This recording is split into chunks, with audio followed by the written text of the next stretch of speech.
All right, this is Rob Lay with 1980 Sports Cards, and I wanted to update everyone the cards I received in the last week from my auction wins. And we'll start off here with the 1985 Fleer, Brett Saberhagen, and Jim Minton. Overall, my collection philosophy for the 80s is I'm kind of targeting the top 100 cards from 1980 to 1989 and all rookies. But, a lot of them Hall of Famers, a lot of them, players that went on to be great players through the 90s and, et cetera. But also a lot of players like Brett. Some people want to put Brett in the top 100, but back when I collected in the 80s, especially coming from Kansas and a Royals fan, then, Brett Saberhagen was one of the cards we got excited about, so that's why I collect it now. And I'm happy to get this. Paid about $40, $50. And for all these cards, if you don't know, if you're not watching the market or haven't been bidding on 80s cards in the last month or two, they're all in the upswing quite a bit. So if you're going back and looking at comps, from the prior month or even the prior year, you're losing auctions. To actually win auctions today, you pretty much need to bump your bids by, 5-10% from what they've been selling for in the previous weeks and months. So that's the first one I got shipped today from an auction win was the Brett Saberhagen. The second one, also not hugely expensive card, but another Royals guy that I collected heavy in the 80s, and everybody's heard of Bo Jackson. So this is his highlights in Gem Mint 10, and they only go for about $40 as well, too, on the high end. So that's a great card right there.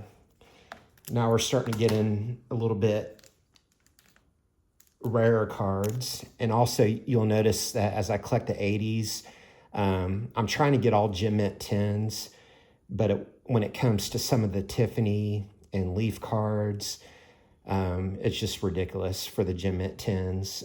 A lot of the years where the gem rate was so low, and on top of that, add the rarity of the Canadian versions. And, hopefully eventually someday I can get 10s and all those. But for now, I'm happy with a 9. And even with a 9 for a Dwight Gooden 84 tops, we're still talking $300-$400 for this card.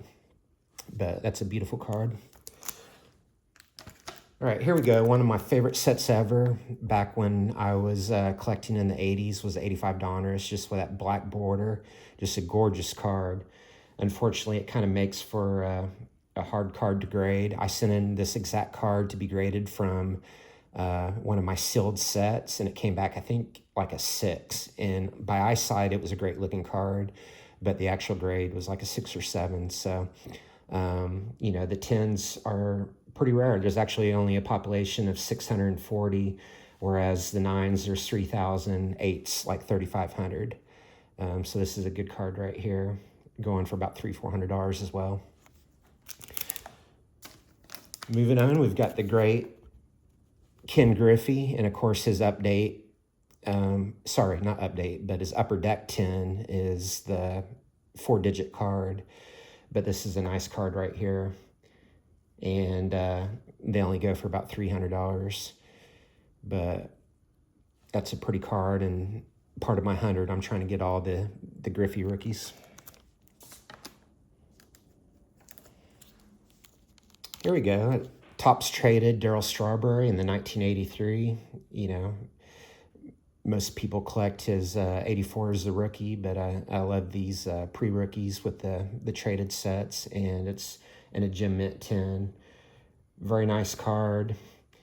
Going for about $600-$700. That's about a 10x jump from the PSA 9s, and the population's only about 20% of what the 9s are. So that's a great card there. And finally, and not least, I scored an iconic card here, the Roger Clemens in a Gem Mint 10. And these in the 85 tops have a really low gem rate and a pretty big jump. So, this is a 4-digit card now. and there's only a population of less than 400, whereas there's a population of 9,000 in the gem mint nines.